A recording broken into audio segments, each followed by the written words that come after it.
Okay, there we go. We got it to play now.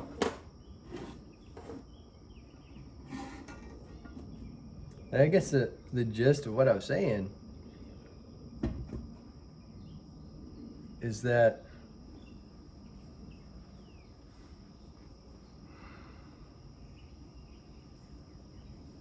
our own actions create the world around us, create the world that we live in, create our situation.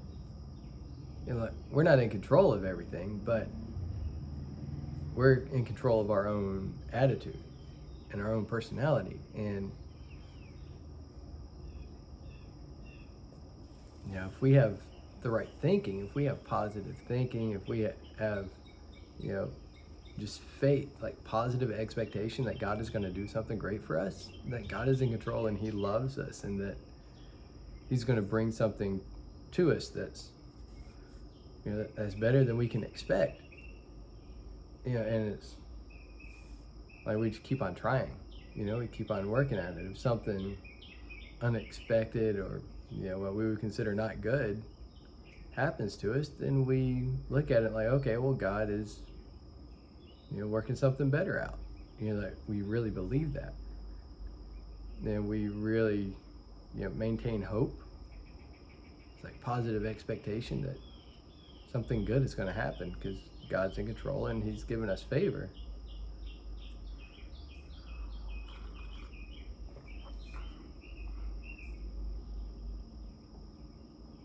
And so continuing with that positive expectation,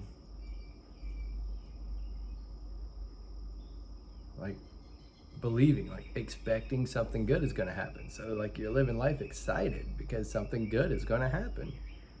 Well, like it's wild. When you're excited, when you're positive in your personality, just more and more good things happen to you.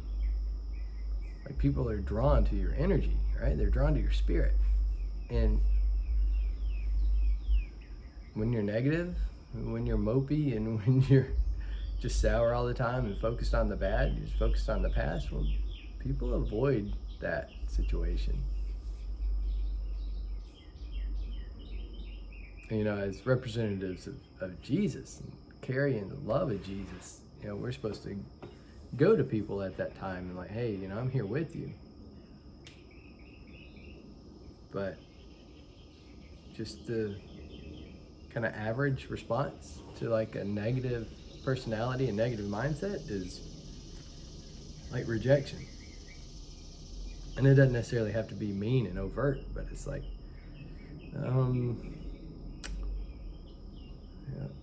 like I have better things to do than to spend my time with that person because they're going to bring me down. Like positive people don't want to be around negative people. Negative people don't want to be around positive people.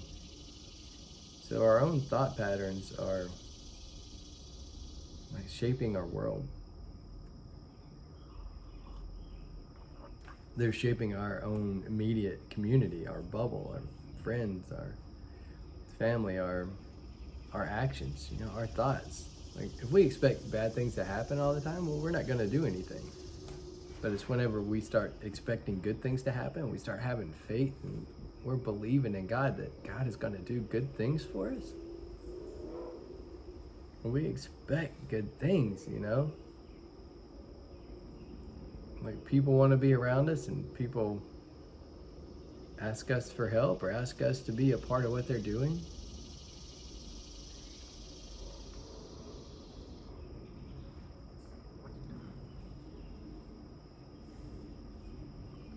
So we need to make sure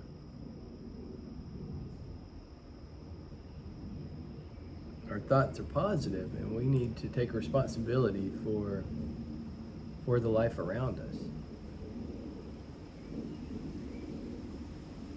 We are not cosmic accidents, and our life is not an accident, but it is a reflection of the life, of the hope, of the faith, of the expectation that we have inside of us.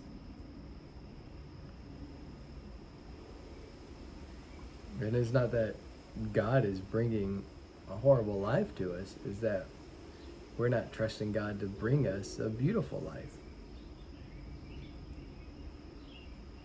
So what we think about the most, what we think about often, It creates our world. Like the Bible says, like whatever you think about, you will become.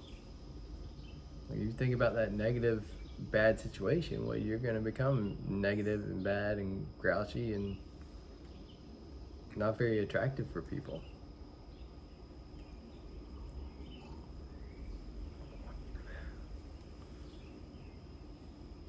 But if you are focused on God, on God's love, on God's goodness, on God's kind of pattern of doing things, like doing things through people and in a response to what you pray for and what you believe.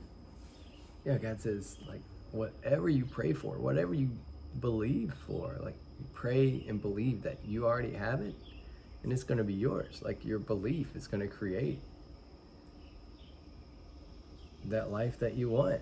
Like, so many times, Jesus, he like healed so many people,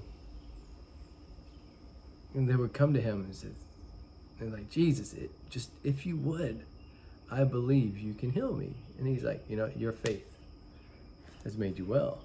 Your belief has healed you.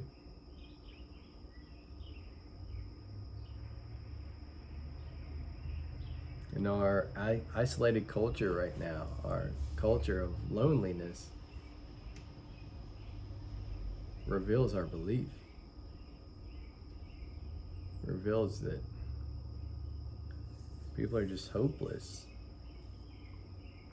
And we're creating that hopeless environment. But it's up to us, like representatives of Jesus, like not church people, not rules and regulations and structure,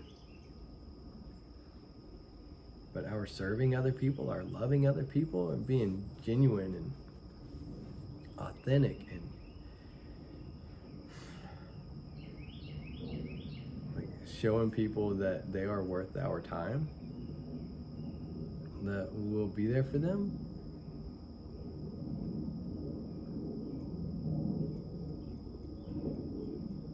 Like that is just going to change our culture.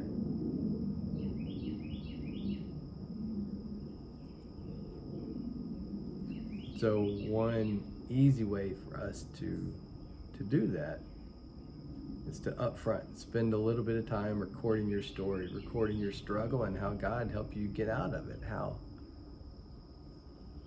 How you received a spark to start living again, to get over your hopelessness, to get out of your despair. Just take a few minutes. Think about, even if it's just one person, that you would prevent them from committing suicide because they hear your story.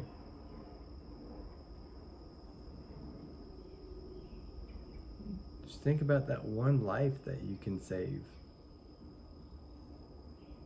When you overcome your fear and are willing to become vulnerable. Just put yourself out there for the sake of other people, for their benefit, for their help. Give them the spark that they can start to realize and understand for themselves that there is hope.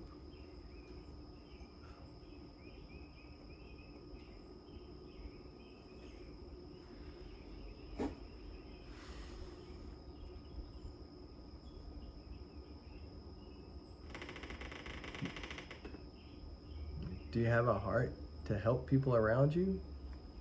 Well, please record your story and send it in.